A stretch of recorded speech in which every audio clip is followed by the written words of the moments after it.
రాష్ట్ర శాసనసభ చరిత్రలో ఈరోజు ఒక చీకటి రోజు.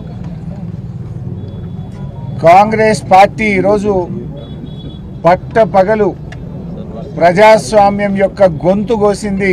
ఈరోజు కాంగ్రెస్ పార్టీ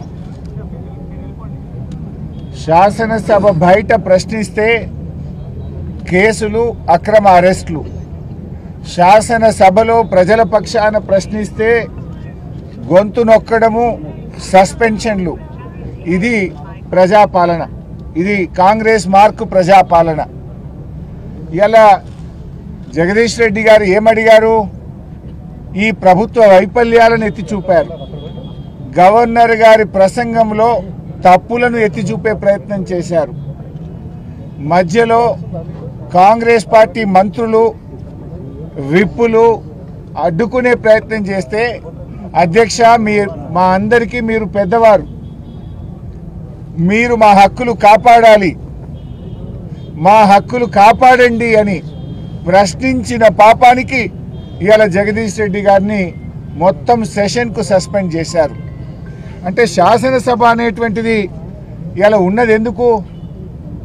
ప్రతిపక్షం ప్రశ్నించడానికే ఉంటుంది, ప్రభుత్వ తప్పిదాలను ఎత్తి చూపడానికే ఉంటుంది, ప్రజల కష్టాలను శాసనసభ ద్వారా ప్రభుత్వం దృష్టికి తీసుకుపోయి పరిష్కరించడానికే ప్రతిపక్షం ఉంటుంది. ఇవాళ జగదీష్ రెడ్డి గారు ప్రశ్నిస్తుంటే తట్టుకోలేక ఉద్దేశపూర్వకంగా ఒక పథకం ప్రకారంగా జగదీష్ రెడ్డి గారిని సస్పెండ్ చేశారు. మాట్లాడితే దళిత స్పీకర్ అని చెప్పి ఇవాళ ఒక రకంగా ఆయన స్థాయిని, ఆయన గౌరవాన్ని తగ్గించే విధంగా కాంగ్రెస్ పార్టీ ప్రయత్నం చేసింది. గౌరవనీయులు కేసీఆర్ గారు ఆ రోజు ప్రసాద్ గారి పేరును ప్రభుత్వం ప్రతిపాదించగానే ఏకగ్రీవంగా ఎన్నుకోవడానికి సహకరించింది కేసీఆర్ గారు, బీఆర్ఎస్ పార్టీ. అంటే మాకు ఆయన మీద ఉన్న గౌరవం ఇవాళ ప్రపంచంలో ఎక్కడ లేని విధంగా 125 అడుగుల అంబేద్కర్ విగ్రహాన్ని పెట్టి దళిత జాతి గౌరవాన్ని పెంచింది బీఆర్ఎస్ ప్రభుత్వం. ఈ దేశంలో ఎక్కడ లేని విధంగా రాష్ట్ర సచివాలయానికి డాక్టర్ బాబాసాహెబ్ అంబేద్కర్ పేరును పెట్టి దళితుల గౌరవాన్ని పెంచింది బీఆర్ఎస్ ప్రభుత్వం, కేసీఆర్ గారు. ఇవాళ ప్రపంచంలో ఎక్కడ లేని విధంగా 10 లక్షల రూపాయల దళిత బంధు పథకాన్ని ప్రవేశపెట్టింది ఇవాళ కేసీఆర్ గారు. కాంగ్రెస్ పార్టీ ఇవాళ దళితుల గురించి మాట్లాడుతుంది. దళితులను అవమానపరిచినటువంటి చరిత్ర ఇవాళ కాంగ్రెస్ పార్టీది. ఇవాళ కాంగ్రెస్ పార్టీ దళిత్ కార్డును అడ్డం పెట్టుకొని రాజకీయం చేయాలని, ప్రతిపక్షం గొంతు నొక్కాలని ప్రయత్నం చేస్తూ ఉన్నారు. డాక్టర్ బాబాసాహెబ్ అంబేద్కర్ గారిని ఓడించినటువంటి చరిత్ర కాంగ్రెస్ పార్టీది. బాబు జగజీవన్ రామ్ గారిని అవమానిస్తే కాంగ్రెస్ పార్టీకి రాజీనామా చేసి ఆయన కొత్త పార్టీ పెట్టుకున్నటువంటిది కూడా ఈ దేశ ప్రజలందరికీ తెలుసు. ద్రౌపది ముర్ము గారిని అవమానించిన చరిత్ర కూడా కాంగ్రెస్ పార్టీదే. ద్రౌపది ముర్ము గారిని అధిరంజన్ చౌదరి గారు, ఒకసారి సోనియా గాంధీ గారు కూడా ద్రౌపది ముర్ము గారిని అవమానించిన విషయం ఈ దేశ ప్రజలందరికీ కూడా తెలుసు. అంటే ఇవాళ దళితులను అవమానించిన చరిత్ర ఇవాళ కాంగ్రెస్ పార్టీది. కానీ ఈరోజు శాసనసభలో మేము చాలా స్పష్టంగా బీఆర్ఎస్ పార్టీ నుంచి 15 మంది ఎమ్మెల్యేలు స్పీకర్ ఛాంబర్కి వెళ్ళి అక్కడున్న శాసనసభ వ్యవహారాల మంత్రి శ్రీధర్ బాబు గారికి, స్పీకర్ గారికి చాలా స్పష్టంగా చెప్పాం. గౌరవ సభ్యులు జగదీష్ రెడ్డి గారు మాట్లాడిన దాంట్లో ఏమాత్రం తప్పు లేదు. ఒకవేళ మీరు తప్పుందని భావిస్తే అన్ని పార్టీల ఫ్లోర్ లీడర్లను పిలవండి, వీడియో పెట్టి మాకు చూపించండి అని మేము అడిగాం. ఒకవేళ తప్పుంటే మేము క్షమాపణ చెప్పడానికి, బేషరతుగా వ్యాఖ్యలు ఉపసంహరించుకోవడానికి మేము సిద్ధంగా ఉన్నాము అని కూడా స్పష్టంగా చెప్పాం.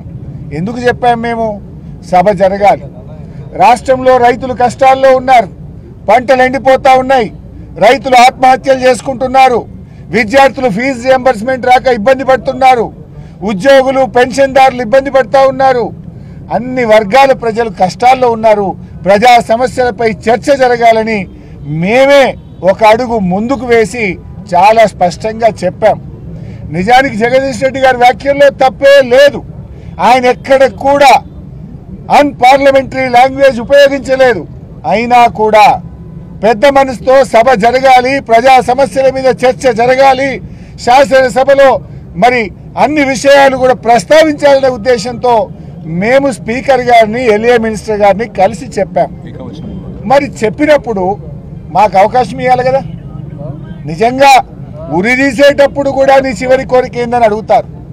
మేము ముందే పోయి చెప్పడమే కాదు, మీడియాకు కూడా వెళ్ళి మా మాజీ శాసనసభ వ్యవహారాల మంత్రి ప్రశాంత్ రెడ్డి గారు చెప్పారు, మేము స్పీకర్ను, ఎల్ఏ మినిస్టర్ను కలిసాము, మేము క్షమాపణ చెప్తాం, వెనక్కి తీసుకుంటాం, ఎందుకంటే ప్రజా సమస్యల కోసం తప్పు చేయకపోయినా చెప్తామని కూడా స్పష్టంగా చెప్పాం. మీడియాకు చెప్పాం, ఎల్ఏ మినిస్టర్కి చెప్పాం, స్పీకర్ గారికి చెప్పాం. అంటే దీన్ని బట్టి ఏమర్థమవుతుంది?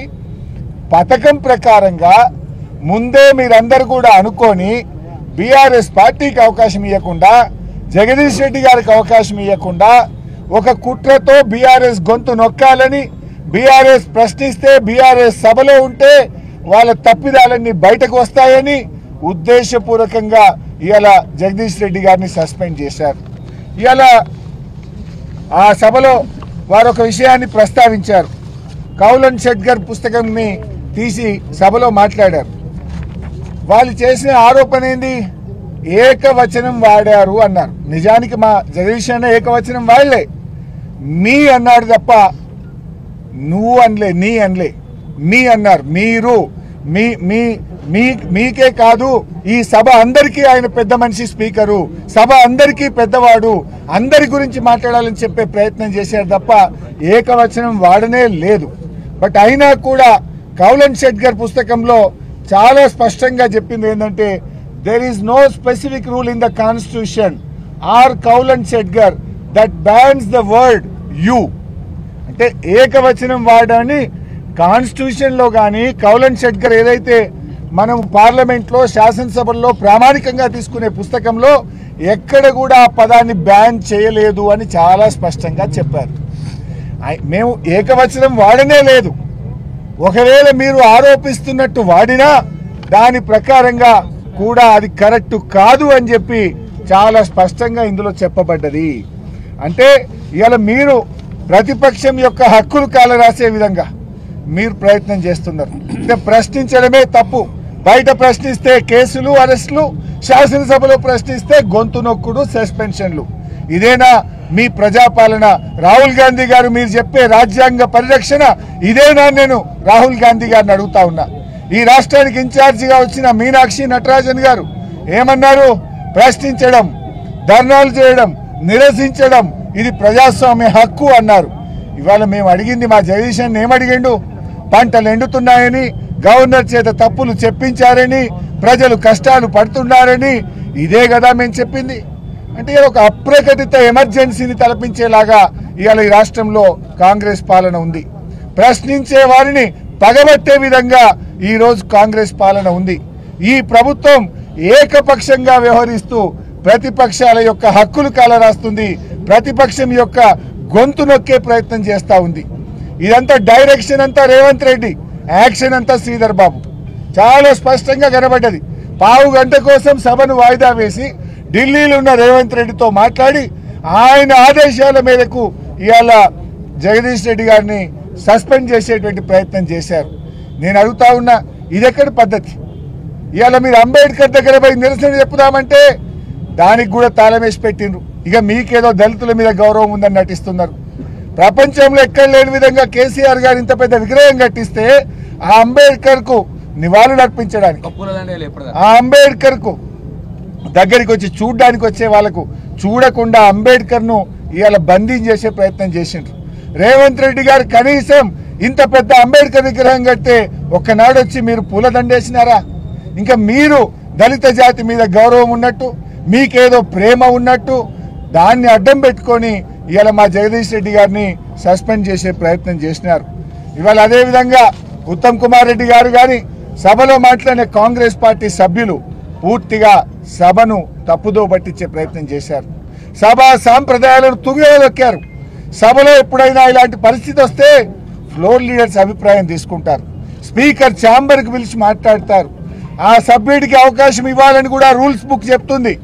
ఆ సభ్యుడు నువ్వు మాట్లాడిన వ్యాఖ్యలు వెనక్కి తీసుకొని చెప్పాలి. నిజంగా తప్పు మాట్లాడితే సభ్యుడికి అవకాశం ఇవ్వకుండా, ఫ్లోర్ లీడర్స్ అభిప్రాయం తీసుకోకుండా, కనీసం చర్చించకుండా, అయినా మేమే పెద్ద మనసుతో రాష్ట్రంలో ఉన్న ప్రజల యొక్క కష్టాలను సమస్యలను దృష్టిలో పెట్టుకొని ఒక అడుగు ముందుకు వేసి మేము మా వ్యాఖ్యలు ఉపసంహరించుకుంటాము, మేము హుందాగా ఈ సభ జరగడానికి సహకరిస్తామని చెప్తే మీరు ఒక పథకం ప్రకారంగా బీఆర్ఎస్ కు మైక్ ఇస్తే వాళ్ళు చెప్తారు కనుక అప్పుడు సస్పెండ్ చేయడానికి అవకాశం ఉండదు కనుక చెప్పడానికి అవకాశం ఇవ్వకుండా మైకు ఇవ్వకుండా ఓన్లీ కాంగ్రెస్ పార్టీ వాళ్ళని 4-5 మాట్లాడించి ఇదే సభ అభిప్రాయం అని, ఇదే మూడ్ ఆఫ్ ద హౌస్ అని చెప్పి సభను తప్పుదో పట్టిస్తూ సభా సాంప్రదాయాలను తుంగలో దొక్కుతూ ఈరోజు ఏకపక్షంగా సస్పెండ్ చేశారు. ఇది ప్రజాస్వామ్యంలో చీకటి రోజు, శాసనసభ చరిత్రలో ఇట్స్ ఎ బ్లాక్ డే. దీన్ని తీవ్రంగా మేము ఖండిస్తూ నిరసిస్తున్నాం.